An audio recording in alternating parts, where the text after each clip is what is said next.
Indonesia adalah berkah tiada duanya dari Allah Subhanahu wa Ta'ala untuk umat dan dunia. Itulah alasan Pak Malik mengapa ia memilih Indonesia sebagai negeri tempat dirinya mengabdi. Begitu banyak keberkahan negeri ini yang harus kita sadari.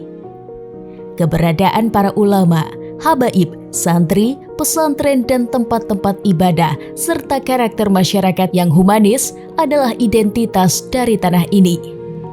Sebelum menginjakan kaki di bumi pertiwi, Pak Malik sempat berniat untuk menetap di Australia. Namun atas alasan-alasan itu, ia memutuskan untuk mengabdi di Indonesia. Saya merantau tahun 87 April ke Indonesia. Sebetulnya rencana saya bukan untuk di Indonesia, maunya ke Australia. Tapi setelah saya keliling Indonesia dari Medan sampai Kupang, berbolak-balik, akhirnya alhamdulillah saya pilih tinggal di Indonesia. Karena Allah tuh sayang dengan negeri ini, dengan bangsa ini. Paling banyak masjid dan pesantren di dunia di satu negara kalau ada itu Indonesia. Dan paling banyak masjid yang makmur, yang sering ada keluar suara azan, ngaji dan orang sholat, i'tikaf dan tahajud. Paling banyak orang Indonesia juga yang naik haji, alhamdulillah, setiap tahun dari suatu negara. Angka masjidnya aja kayaknya sudah jutaan. Dan mudah-mudahan negeri ini diselamatkan oleh Allah. Dan manusia ini yang bikin saya betah, manusia, orang-orang Indonesia yang rasa perikemanusiaannya, rasa persaudaraan. Jadi saya tuh satu hari pun tidak pernah merasa di negeri orang. Mulai dari pertama masuk keliling kemana, nggak pernah. Selalu ada yang penolong, nggak ada yang bikin saya susah. Hal itu yang bikin saya yang pilih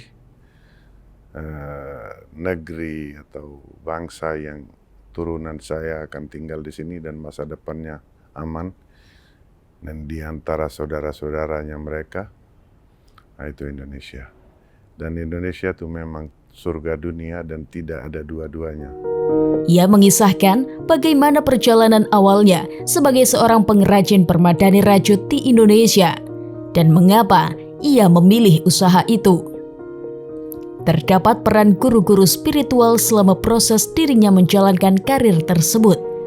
Begitu banyak guru spiritual yang ia miliki dari berbagai negara termasuk di Indonesia yang salah satunya adalah Kiai Haji Abdurrahman Wahid atau yang lebih dikenal Gus Dur. Ya ini sejarah ya, mesti kita fair. Kalau saya bilang bahwa saya orang pertama yang mulai usaha bisnis itu tidak akan fair. Sebelum saya yang pionirnya boleh bilang, mudah-mudahan beliau dan anak-anaknya beliau juga dikasih panjang umur.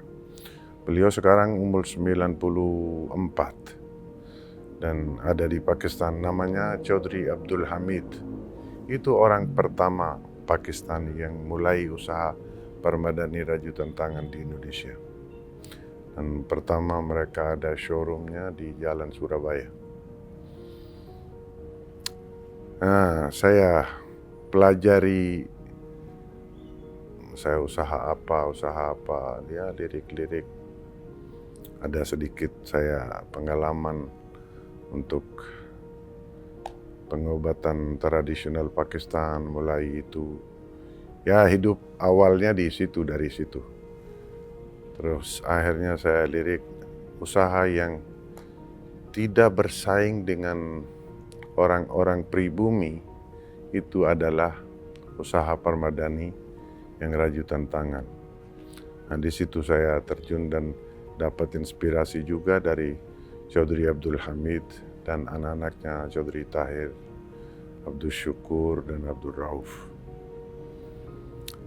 Dan waktu saya mulai, itu adalah doanya guru saya Maulana Mahmud Ahmad Cima, guru rohani saya, orang tua saya, dan sangat sayang beliau.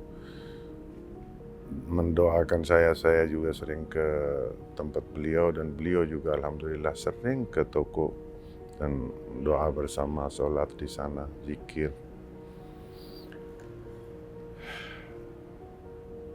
Tahun 2000, beliau waktu saya mulai usaha, beliau kasih saya baju bekasnya sama pecinya sebagai berkah tabarruk. Dan alhamdulillah tahun 2000 waktu imam kita dari Jemaat Ahmadiyah dari London datang, saya dapat kesempatan untuk sediakan permadani perbanani untuk tempat tinggalnya beliau. Waktu beliau pulang, saya dapat tabarruk baju bekasnya beliau juga. Dan itu hanya satu-satu orang karpet di Indonesia yang dapat. Dan beliau juga bertemu dengan Gus Dur, dengan petinggi-petinggi pemerintah Indonesia juga. Saya rasa ya berkah dan doanya beliau-beliau, itu ya saya mulai usaha ini.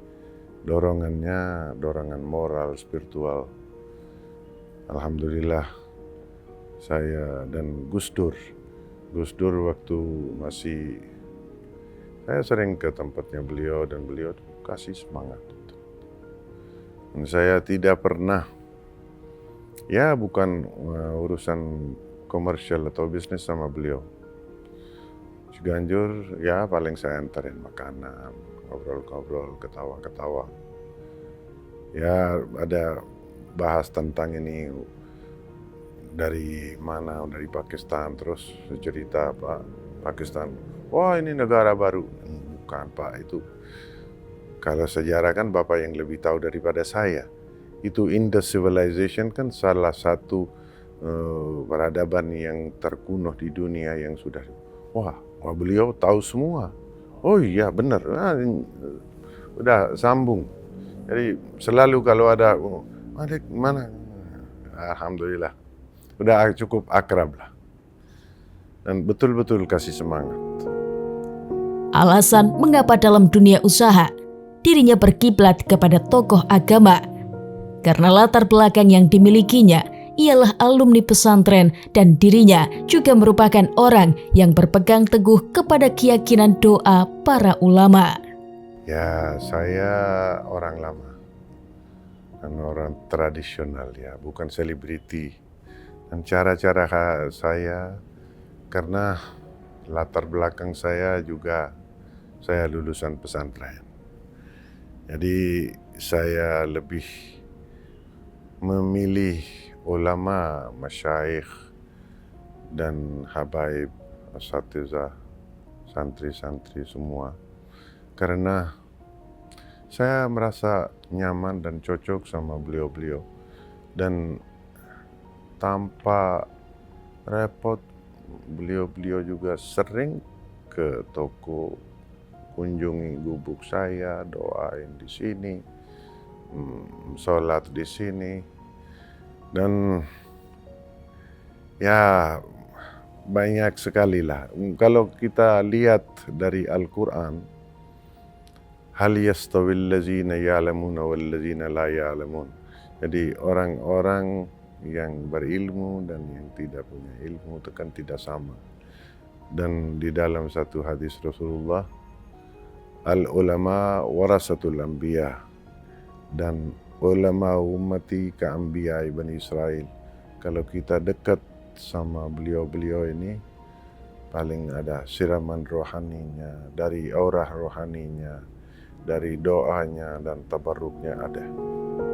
Di antara guru spiritual Pak Malik yang dianggapnya sebagai panutan dalam setiap mengambil keputusan ialah Malik Uhulam Rasul, Maulana Mahmud Ahmad Cema, Hazrat Mirza Tahir Ahmad, Kiai Haji Abdurrahman Wahid atau Gus Dur, Kiai Haji Said Akil Siroj, Habib Lutfi bin Yahya, Habib Assegaf bin Mahdi, Habib Al-Habsyi Solo, Abuya Kiai Haji Munfasir Banten, Habib Ali bin Abdurrahman Al-Habsyi Kuitang, dan Malik Nur Zaman Purana. Selain sebagai pengusaha permadani, Pak Malik memiliki usaha kuliner yaitu restoran aneka bubur di kawasan Radio Dalam. Sebagai insan yang lekat dengan pesantren, Pak Malik sangatlah menghargai para karyawan dan orang sekitar mereka. Terdapat sebuah kesaksian menarik dari para karyawannya selama mereka menjadi pegawai pria asal Pakistan tersebut.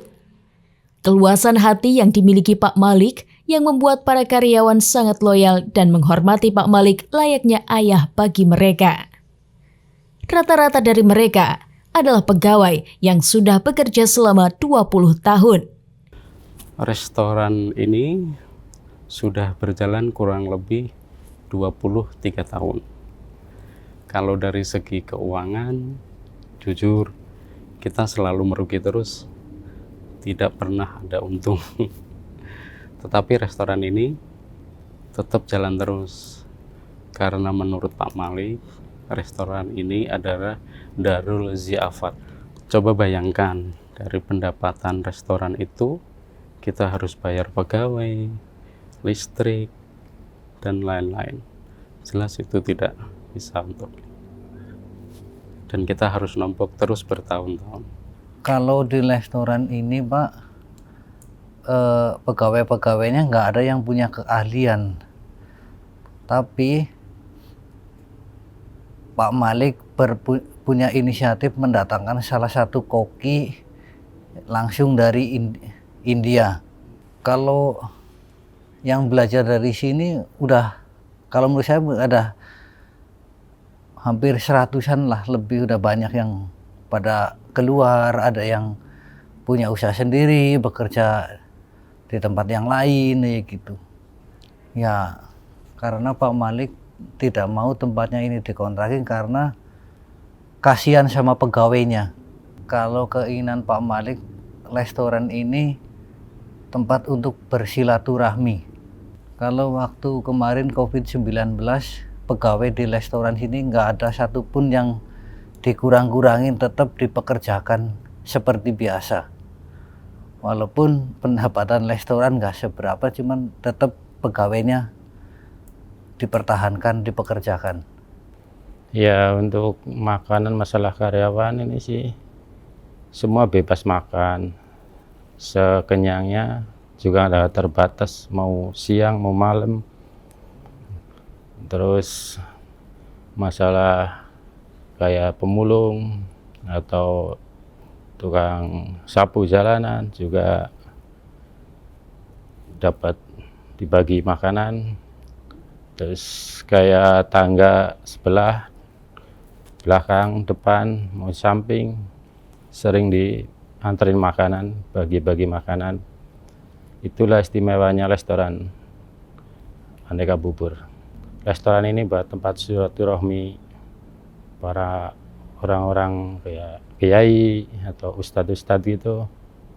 Jadi memang banyak ruginya. Dan di sini di Aneka Bubur ada spesial herbal terapi dari Pakistan. Isinya kita pakai air rebusan dan rempah-rempah semua. Jadi udaranya dihirup untuk kesehatan, untuk segala macam. Itu ada di sini kita. Kalau ada yang mau coba, silahkan datang, nanti kita siapin. Kita kasih tahu tata caranya, baru bisa merasakan, dan Anda bisa bilang, oh ternyata seperti ini toh herbal terapi di sini.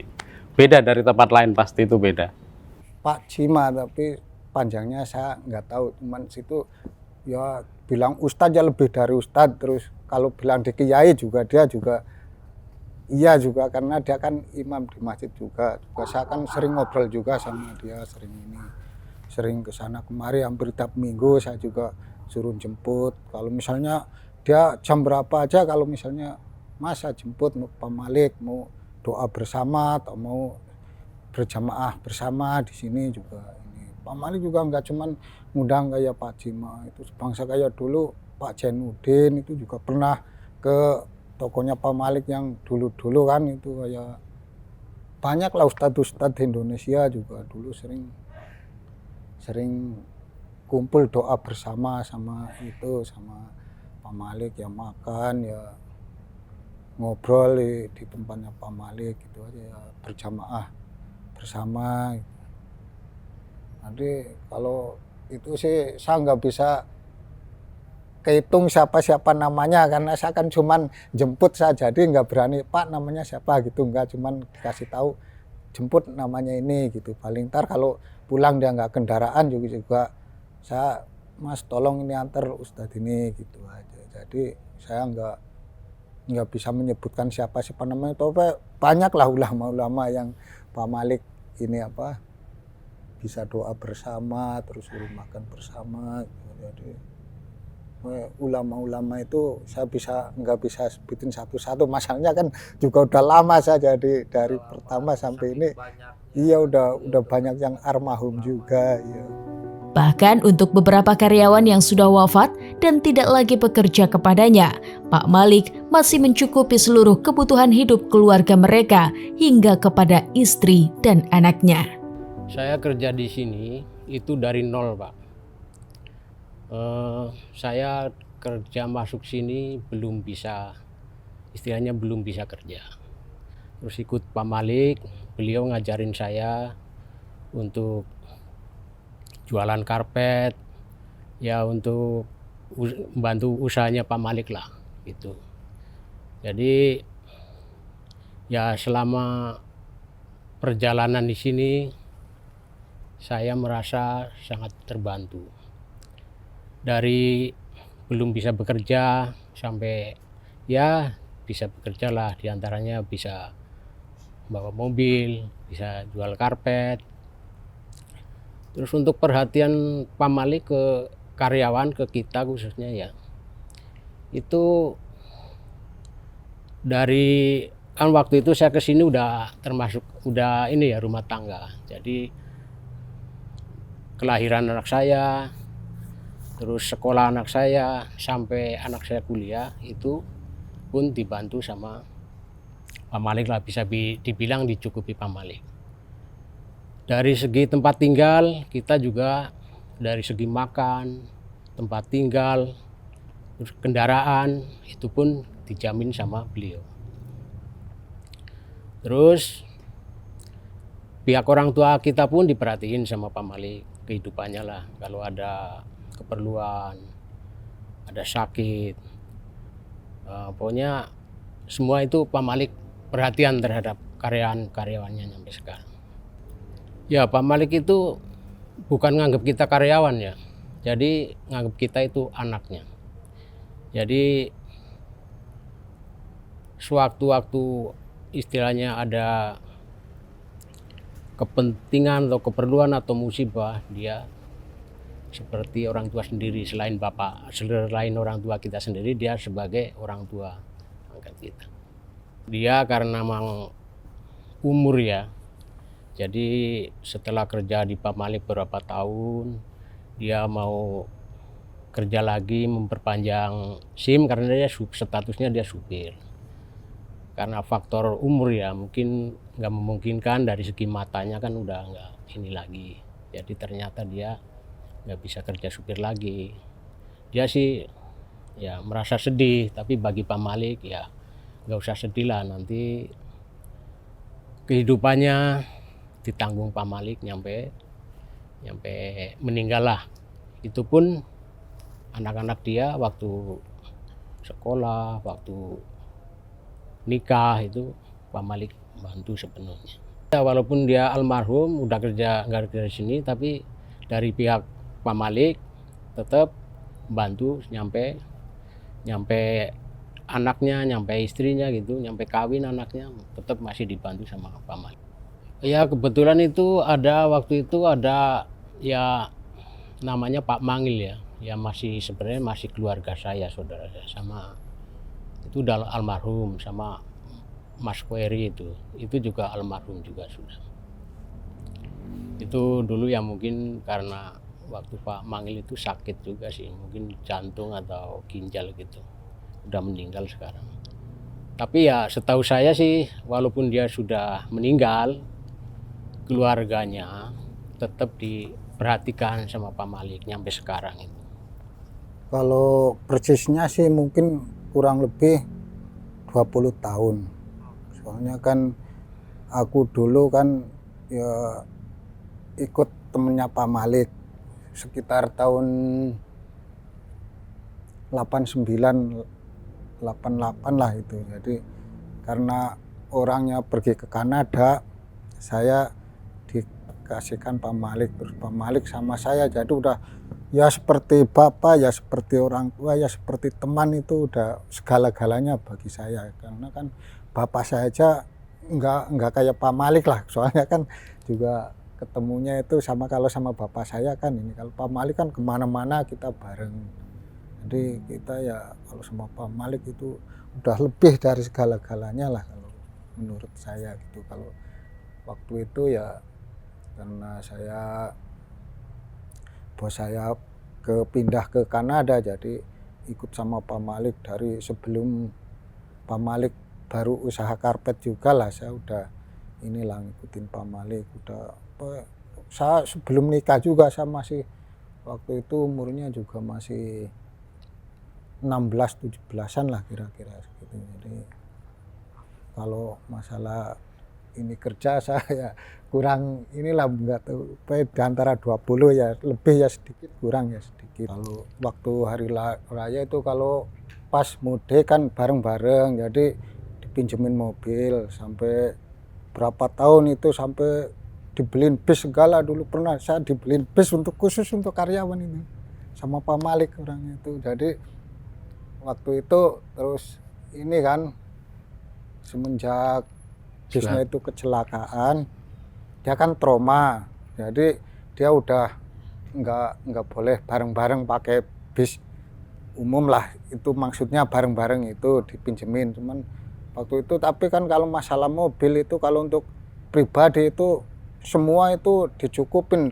entah sebulan, entah kadang-kadang sampai itu kalau misalnya ada hajatan kawinan apa itu dijamin dari Pak Malik juga mobil. Sampai sekarang juga kalau kadang-kadang karyawan udah pada usaha sendiri, ada yang jadi supir, ada yang usaha sendiri, itu aja kalau masih pinjem mobil masih dipinjemin juga sama Pak Malik.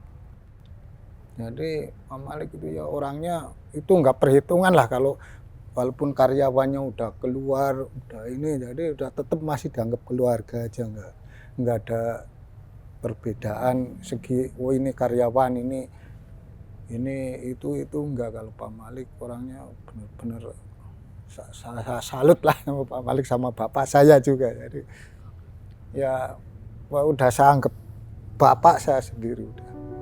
Sepanjang menjadi seorang pengrajin permadani, banyak kisah yang telah dilalui. Salah satunya, ia pernah berkesempatan melayani hampir seluruh Presiden Republik Indonesia dari masa ke masa. Mulai dari Pak Harto hingga Pak Jokowi.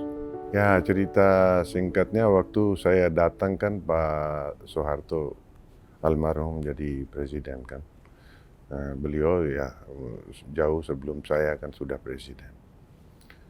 Tetapi saya 87 ke sini, dari tahun 87 sampai 98 masa Pak Harto adalah masa kejayaannya pemerintahan Pak Soeharto almarhum, dan kemajuan dan peningkatan ekonomi rekor di zamannya beliau itu di dalam 10 tahun itu. Dan alhamdulillah keluarganya beliau semua rata-rata ya kasih saya support, semangat, dan membantu. Dan khususan Mbak Tutut sama Ibu LC Sigit segala tuh sering datang ke toko-toko saya, ya sederhana. Tapi beliau ini kasih semangat. Dan waktu almarhum Pak Soeharto, pernikahan anaknya Mbak Tutut di rumah Pak Edi Kuara di Pejaten. Beliau nonton acara itu tuh di satu ruangan yang karpetnya saya yang dipakai, dan karena di acara itu alhamdulillah semua karpet dari saya, dan khusus yang Pak Harto itu alhamdulillah saya masih simpan. Nah, setelah Pak Harto, ini Pak Habibie, Ibu Enon sama Ibu Ida Tanri Abeng sering ke toko, dan beliau juga suka beli karpet, dan di rumahnya Pak Habibie, Burhanuddin Habibie, Yusuf Habibie, Patra Kuningan itu juga karpet dari saya.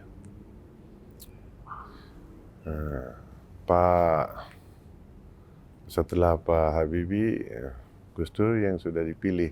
Sebelum Gus Dur jadi presiden, saya pernah kasih satu karpet hadiah. Nggak pernah komersial sama, nggak pernah jual sama, pribadinya beliau.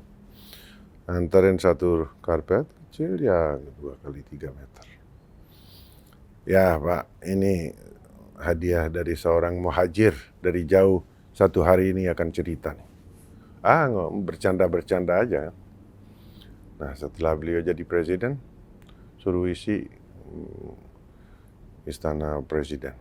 Alhamdulillah, saya dapat kesempatan. Dan suka, ya, kenangan yang indah. Bu Mega waktu jadi, ya keluarga Bung Karno juga, alhamdulillah semua rata-rata ya support dan kasih semangat. Saya ini siapa? Orang pendatang, merantau, mulai usaha tuh dari nol.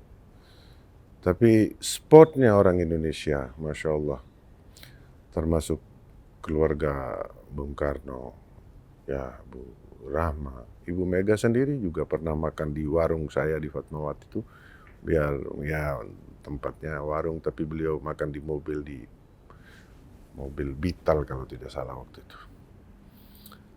Nah, dan alhamdulillah Pak, guru segala, Ibu Rahma, Sukma, semua suka Kuntur, ya mampir ke tempat ini. Setelah Ibu waktu jadi Vice President di Ponorogo, kita antarin karpet kemarin, kalian mungkin dengar juga ya dari itu. Di Ponorogo tuh ada Pak Taufik, ada istrinya Pak almarhum Tovan, anaknya Bung Karno. Depan Pak Taufik sama Ibu Levana. Buka-buka karpet, kelar, Ibu pilih. Mudah-mudahan Ibu karpet ini akan antarin Ibu ke Istana Presiden sebagai flying carpet. Wah. Setelah jadi presiden, beliau ingat. Di semua istana, Malik ganti aja. Istana Merdeka, Istana Bogor, Istana Negara, Batu Tulis sama Bali juga, Tambak Siring. Pak SBY sebelum jadi presiden tidak pernah beli sama saya. Tapi setelah jadi presiden, alhamdulillah, waktu KTT Asia Afrika sudah saya dikasih kesempatan, tapi itu di dalam waktu yang singkat. Saya lagi di Kuningan sewaktu itu sama duta besar. Ada datangan musyaraf kan untuk peserta KTT Asia Afrika. Lagi persiapan itu soalnya untuk makanan, Pak musyaraf segala macam, saya ditugaskan. Malam-malam sekitar jam 8 ditelepon sama istana. Wah, nggak ada orang lain yang ini bisa sanggup. Tapi Pak SBY besok mau terima tamu KTT Asia Afrika. Malam ini bisa nggak, Rik? Oh ya, insya Allah, saya bilang. Mudah-mudahan. Malam itu kita udah kerjakan. Dan alhamdulillah sampai sholat subuh sudah selesai. Ada stafnya presiden banyak, dan bagian pengadaan kalau tidak salah Haji Yudi. Alhamdulillah sampai subuh selesai. Cuman ya di situ ada sedikit, ya bukannya gila hormat, cuman harapnya kan dari satu pemimpin bangsa yang bijaksana kan, ya kasih satu semangat, sedikit kasih penghargaan. Malah ya dari proyek itu kan besok karena Pak SBY dapat banyak sekali pujian dari kepala negara, sampai beliau perintahkan beli semua, jangan balikin. Tapi di dalam proses pembelian, karena saya tidak rekanan istana, pakai bendera orang lain. Ya kontraktor itu sudah dibayar sama istana. Saya bukan salahin presiden atau istana. Cuman saya kalau ribut sama itu atau disuruh lapor ke polisi kan saya tidak mau. Ya belum sampai sekarang juga belum dilunasin. Ada padahal Pak Buyung segala macam sudah marah-marah ke sana, udah ngomong sama istana, dan mereka bilang nggak mau diganti. Udah dikumpulin, sudah bikin pernyataan bahwa nanti tanggal sekian dibayar. Tapi sampai sekarang juga belum ada. Ya udahlah, insya Allah nanti satu saat ada hamba Allah yang nolongin kita. Itu ikhlas, nggak ada masalah. Soal Pak Jokowi, sebelum jadi presiden, baru jadi gubernur DKI, saya kirimin satu bingkisan karpet buatan Pakistan, gambar kuda, diantarin ke kantor gubernur di Menteng itu sama anak saya tulisin surat, dan di situ ada ucapan selamat dan kata-kata bahwa satu hari insya Allah kuda-kuda ini antarkan Bapak ke istana presiden. Ya alhamdulillah, Allah dengar dan sudah terjadi. Hal tersebut tidak hanya dirasakan oleh Pak Malik seorang, melainkan juga dikonfirmasi dan dirasakan oleh para pegawainya. Dari seluruh presiden yang dilayani, Gus Durlah sosok yang paling istimewa di mata Pak Malik. Begitulah kesaksian dari para pegawainya. Setahu saya sih banyak ya, di antara presiden itu juga dari Presiden Gus Dur, Megawati, SBY, sampai ya keluarga. sampai Jokowi pun sebenarnya masih ngambil di sini. Waktu itu saya ingat, waktu itu yang ya seperti kisah ya, kayak SBY itu. Waktu itu ada acara Nikahan. KTT ya, KTT. Waktu itu pihak Pak Malik itu, Pak Malik kalau nggak salah ditelepon sama pihak istana, itu mungkin sekitar habis isya ya. Jadi istilahnya bukan ditantang ya, apa ya, Pak Malik ya istilahnya ditantang, boleh begitulah. Jadi Pak Malik ditelepon, bisa nggak kira-kira malam ini Pak Malik bisa menyediakan karpet atau memfasilitasi karpet untuk istana. Soalnya dari pihak perusahaan lain karpet itu nggak ada yang sanggup karena waktunya itu. Dari pihak Pak Malik yaitu bilang ya insya Allah mudah-mudahan bisa. Dan ternyata memang kita kerjakan ya, berapa kita bawa karpet, berapa truk ke sana. Ya alhamdulillah waktu nyampe subuh itu selesai. Dan esoknya setelah acara itu, dari Pak SBY waktu itu presidennya, itu banyak istilahnya banyak disanjung atau banyak dipuja lah sama banyak kepala negara. Karena ya itu mungkin karpetnya bagus atau setting ruangannya bagus lah. Makanya waktu itu Pak Malik sebenarnya statusnya sih bukan suruh beli. Waktu itu Pak Malik minjemin. berhubung Pak SBY itu banyak di telepon disanjung sama banyak pemimpin negara, akhirnya karpet itu kata Pak SBY jangan dikembalikan, itu beli aja semua. Tapi itu ya kurang beruntung Pak Malik lah, bisa dibilang begini, kurang beruntung karena waktu itu karpet itu dari pihak istana itu udah dibayar. Cuma Pak Malik waktu masuknya itu pakai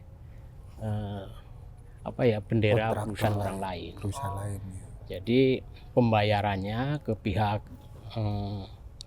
itu perusahaan itu yang memasukin ke sana itu sebenarnya sudah lunas. Ternyata ke Pak Malik itu sampai sekarang mungkin ya baru setengah lah. Ya nominalnya kita nggak tahu. Ya pokoknya kira-kira segitulah. Nah waktu itu pihak istana nyuruh Pak Malik suruh coba lapor aja ke polisi.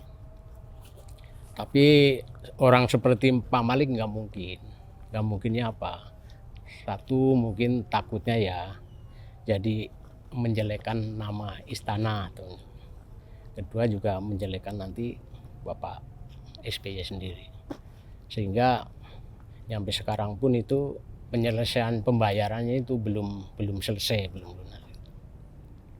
Kalau Ibu Mega sih mungkin masalah penjualan saya bukan ini ya, cuman kalau misalnya kayak Bu Mega ini kenal sama Pak Malik ini sebelum Bu Mega partainya belum berdiri, waktu masih Pak Suryadi dia Pak Malik kan buka warung tapi ya enggak segede ini lah dulu. Jadi dia makan aja karena warungnya Pak Malik belum gede, dia masih di mobil. Jadi lama-lama kan dia inilah begitu Pak Malik ini dia ya diundang, mau kadang-kadang dikasih makanan ke rumahnya, dia juga ngucapin terima kasih langsung itu. Sebelum dia masih tinggal di itu mana di dekat Ragunan itu apa nama Jalan Nafas itu kan dia di sana itu mulai dari situ Bu Mega waktu masih tinggal di situ sampai dia pindah di Tengku Umar sampai dia ke Istana Presiden itu Pak Malik juga dia ngikutin terus dia. Dan yang perlu diingat ini seperti kisah ya. Misalnya Pak Malik waktu Pak Wiranto datang ke tempatnya Pak Malik, waktu itu masih di Fatmawati. Waktu itu Pak Malik bicara, ya mudah-mudahan Pak Sutanto nanti bisa jadi Kapolri. Waktu itu Pak Sutanto, nggak mungkin kayaknya. Pak Malik ngomong, bicara, semua itu nggak ada yang nggak mungkin. Tapi ternyata setelah itu ya kejadian dia jadi Kapolri. Kalau menurut saya itu Pak Malik tuh seperti Syekh lah kalau orang sini bilang, cuman kan dia nggak mau disebut Syekh. Karena itu waktu zamannya Pak Amin, Pak itu siapa, sekarang wakil presidennya, itu aja Pak Malik nemuin dulu, dia sowan ke sana, jadi dia minta ini juga doain juga. Terus kalau misalnya Pak Malik sama saya itu, walaupun sampai ke Solo kemana dia mungkin, cuman kan saya nggak dengar suaranya kalau baca Quran. Saya rasa itu bisa khatam satu Quran itu 30 juz bisa khatam itu. Makanya saya juga salut juga kalau sama Pak Malik. Kalau Pak Gus Dur emang dulu juga seperti Pak Bu Mega juga ada sebelum waktu masih PBNU dia itu saya udah sering ke sana sama Pak Malik. Cuman kan dulu Pak Gus Dur belum begitu ini kan, belum begitu. Saya kalau Pak Malik mungkin udah gak tahu, kalau saya kan belum begitu paham sampai saya kan dia sih dulu emang udah duduk di ini, dulu ada namanya Pak Malik, namanya Pak Umar juga, hampir tiap minggu juga sowan ke sana. Pak Gus Dur juga orangnya juga baik juga. Itu kan dulu sebelum dia punya pesantren juga di Jagakarsa, dia kan dulu masih tanah kosong, masih lapangan aja gitu Pak. Kayak orang terkucilkan lah. Itu aja sama Pak Malik juga hebat juga sampai sudah nggak jadi presiden aja dia masih suka sowan ke Pak Malik juga. Dia sering kalau diundang juga pasti datang, dia nggak pernah nggak datang. Kalau ke Pak Gus Dur itu Pak Malik nggak pernah jual karpet. Jadi ya apa yang keperluannya, kira-kira keperluannya Gus Dur, Pak Malik kasih karpet apa itu nggak pernah. Itu pun sampai sekarang itu karpetnya Gus Dur yang bekas Gus Dur masih ada di Pak Malik juga. Waktu itu ya, waktu Pak Jokowi jadi gubernur, itu anaknya Pak Malik waktu itu sama supir ya ke sana, nganterin bingkisan bentuknya karpet, gambarnya itu kuda. Jadi Pak Malik juga titip ya mungkin surat ya, ada pesannya. Ya di antara pesan itu mungkin ya intinya mudah-mudahan kuda ini bisa mengantar Bapak, yang dimaksud itu Bapak Jokowi menjadi presiden. Ternyata itu benar jadinya itu. Jadi itu maksud saya kalau omongannya Pak Malik itu seperti ya bukan orang biasa lah. Wali ya, kalau orang sekarang bilang wali. Pak Malik sangat terbuka dengan siapapun. Bahkan tempat yang ia singgahi tak jarang dijadikan sebagai tempat bersilaturahim orang dari berbagai kalangan dan profesi. Pernah dalam suatu kesempatan, Pak Malik berlakar memberikan prediksi hasil kontestasi pemilu 2019. Saat itu, jelang pelaksanaan pemilu, Pak Malik mengungkapkan bahwa Pak Jokowi akan kembali memenangi ajang 5 tahunan itu dan Pak Prabowo yang saat itu menjadi kompetitor Pak Jokowi kalah. Dan benar saja, hal itu terjadi. Kekalahan Pak Prabowo pada pemilu 2019 salah satu sebabnya disinyalir karena tim Pak Prabowo menolak permadani yang ditawarkan oleh Pak Malik. Sebelumnya Pak Malik sempat menjajakan permadaninya kepada Pak Prabowo sebagai wasilah kemenangannya jelang pemilu. Namun sayang, tim Prabowo menolak, sehingga Pak Malik menyimpulkan bahwa Prabowo menolak rezeki. Itu ada beberapa orang, termasuk Jenderal Sudrajat. Kalau tidak salah ada orang-orangnya Pak Prabowo, termasuk Sobri Lubis. Nah, lagi ini, saya bilang ya biar, ya asal asbun aja. Tapi Allah dengar kan. Nah, biar efektif 5 tahun Pak Jokowi akan jadi presiden untuk 10 tahun. Oh, masa begitu? Ya insya Allah. Gimana Pak Prabowo? Saya bilang tidak beruntung. Menurut saya bukan alimul ghaib dan saya bukan musyrik yang saya bisa menentukan takdir kan. Takdir ilahi itu feeling. Feeling saya begitu. Ya. Akhirnya ada yang marah-marah juga. Kenapa sentimen bang? Saya bukan sentimen. Pak Prabowo itu saya udah kirim surat beberapa kali dan sudah pernah anterin barang juga atas permintaan stafnya. Cuman mereka tuh tidak ngerti dan tidak. Soalnya memang masyarakat luas itu banyak tuh tidak mengerti artinya karpet. Mereka cuma tutup lantai aja udah. Karpet bukan begitu. Pak Prabowo mudah-mudahan saya tuh sayang banget sama dia. Cuman susahnya kan, jadi karpet ini kalau betul cocok, insya Allah itu jadi sudah penangkal bala dan betul-betul jadi kuda. Hal itu dikonfirmasi oleh salah satu karyawannya yang juga kebetulan terlibat dalam kejadian tersebut. Selain kejadian itu, pernah dalam satu kesempatan Pak Malik bersilaturahim dengan Kiai Haji Ma'ruf Amin yang pada saat itu belum terpilih menjadi wakil presiden. Kala itu, Pak Malik bergurau bahwa mungkin mereka tidak akan sempat silaturahim kembali karena Kiai Haji Ma'ruf Amin akan menjadi wakil presiden. Waktu itu Jokowi udah 5 tahun, mau magang lagi kan ke 10 tahun. Terus pas kebetulan Pak Malik, ya ada banyak orang lah di sini khususnya di restoran itu khususnya orang-orang Prabowo juga temennya.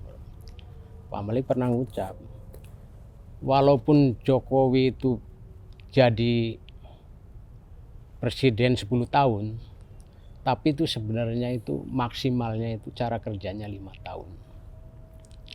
Dan waktu itu ada orangnya Prabowo. Waktu itu Pak Malik ada orangnya Prabowo ke tokonya Pak Malik.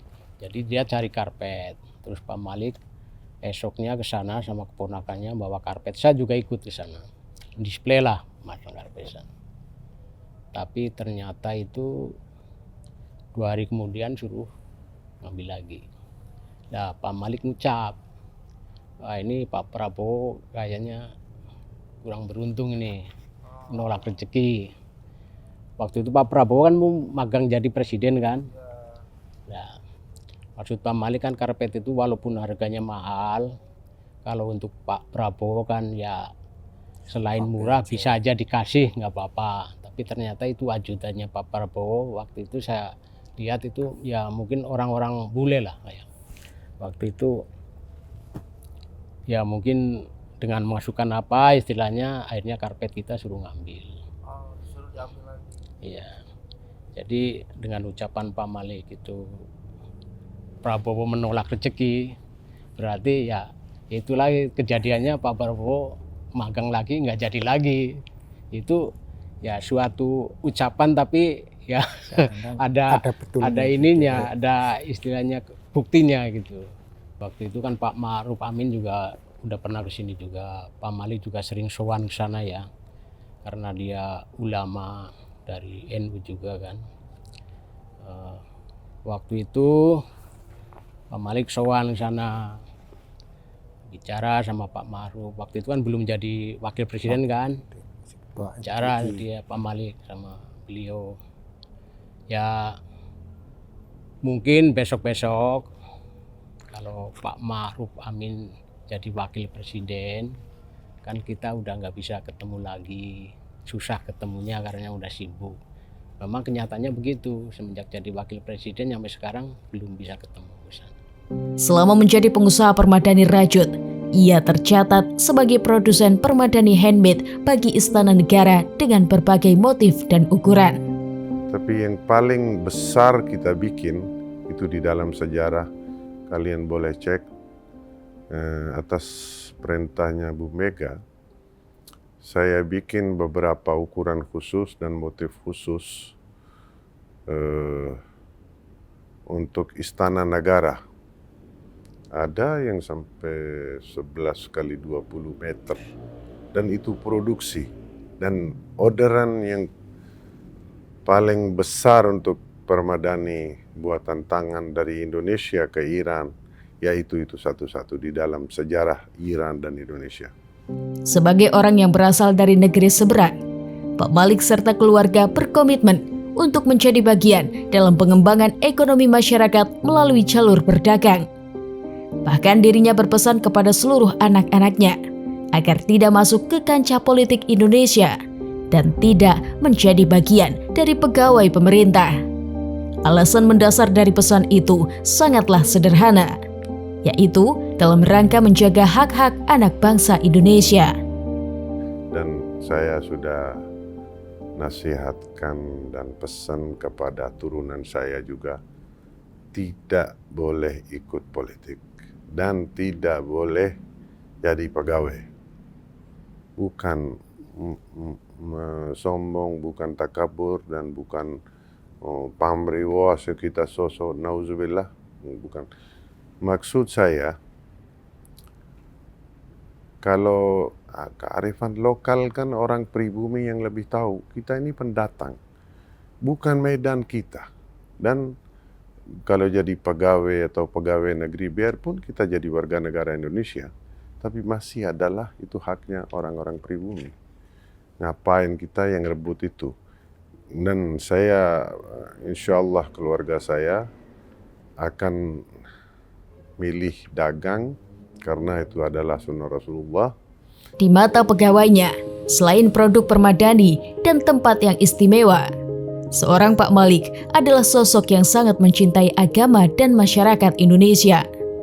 Tempat ini, kalau misalnya ada acara tahun baru Hijriah atau tahun baru Masehi, kita itu disuruh pengajian, terus nyampe bahkan itu anak-anak itu pondok pesantrennya Pak Gus Mustafa itu kalau malam tahun baru itu selalu ngaji di sini nyampe khatam nyampe pagi. Terus di sini itu bukan sekedar toko karpet biasa ya. Kalau ini karpetnya itu karpet yang istimewa. Terus karpet ini itu cara buatnya, cara bikinnya itu nggak sekedar bikin karpet. Itu harus bikinnya itu pakai doa-doa karpet ini. Jadi misalnya kayak karpet yang sutra yang kum itu yang misalnya yang bikin ibu-ibu atau perempuan itu nggak boleh sembarangan juga. Kalau dia memang lagi datang bulan atau menstruasi itu harus bikin karpetnya berhenti. Iya. Jadi karyawan sini itu dianjurkan tiap hari itu ngaji, pengajian, baca yasin, baca tahlil. Ya khususnya di hari-hari kayak tahun baru Hijriah itu selalu ada mengundang anak-anak yatim.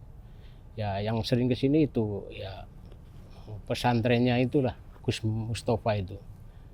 Ngaji di sini nyampe khatam nyampe pagi. Ya waktu awal-awal Masjid Kuba itu buka atau digunakan ya, itu juga karpet sumbangan dari Pak Malik. Seluruh itu sajadah yang di Masjid Kuba itu yang warnanya iya dari Pak Malik itu sumbangan, maksudnya nggak beli dari sini. Jadi Pak Malik ya kalau untuk masjid memang apalagi untuk Kuba Mas itu pasti nggak bakalan mau dibayar gitu.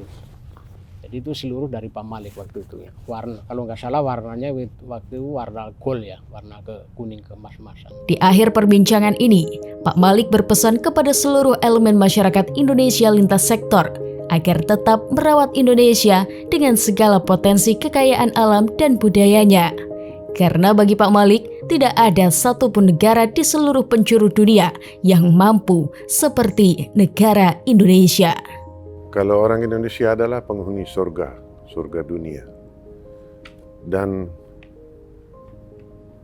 kita ini Bani Adam. Adam kenapa dikeluarkan dari surganya dan hilang nikmatan-nikmatan itu? Ya kita jaga jangan sampai surga kita ini kita bikin berantakan. Dan betul-betul kalian ya dari kacamata saya atau pandang saya sebagai seorang pendatang, nggak ada negara yang kita bisa samain dengan Indonesia.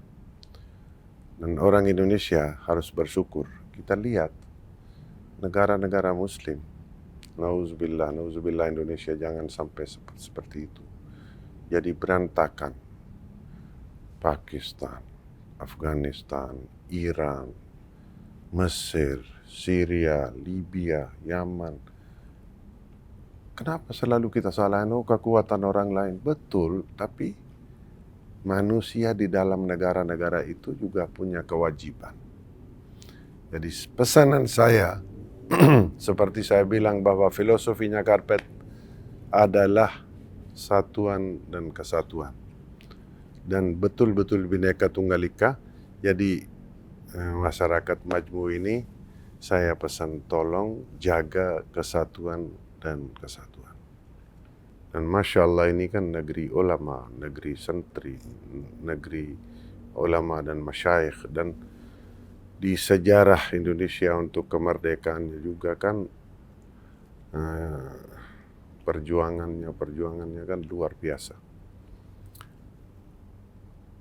Saya cuman bukan kritik, sedikit boleh sharing. Alhamdulillah jutaan masjid kita ada. Tapi waktu di dalam 24 jam, berapa jam masjid itu dipakai? Kalau bisa saya mohon sama ulama, masjid-masjid itu dibikinlah tempat pendidikan masyarakat dan anak-anak yang tidak mampu. Dan bukan hanya ada ajaran agama, tapi anak-anak bisa dapat skill. Ia juga berpesan kepada para politisi dan para pejabat negara agar senantiasa menjalankan tugasnya sesuai sumpah dan amanah jabatannya.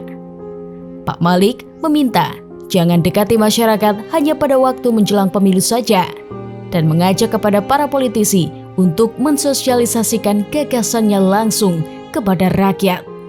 Kalau kita lihat partai-partai politik dan orang-orang politik, kenapa keakraban sama rakyat dan masyarakatnya cuman zaman pemilu aja? Kenapa masyarakat nggak dilirik? Jangan dibedakan waktunya dan jangan bilang, oh ini orangnya partai ini, saya ini saudara, yang lain musuh. Jangan dibikin seperti itu. Dan banyak hal yang misalnya untuk kampanye yang mubazir, terutama baliho-baliho, gitu-gitu tuh, ya nanti yang kumpulin sampah plastik itu, dengan uang itu yang sudah dibuang-buang, dengan karakternya, dengan pribadiannya, dengan karismanya dekati sama masyarakat, jangan melalui baliho. Kalau menurut Islam tuh kan sayyidul qaumi khadimuhum. Jadi pemimpin itu adalah pelayan. Tapi di sini bukan melayani, malah dilayani dan banyak protokol segala macam. Bolehlah, itu urusannya. Tapi kalau pemerintah,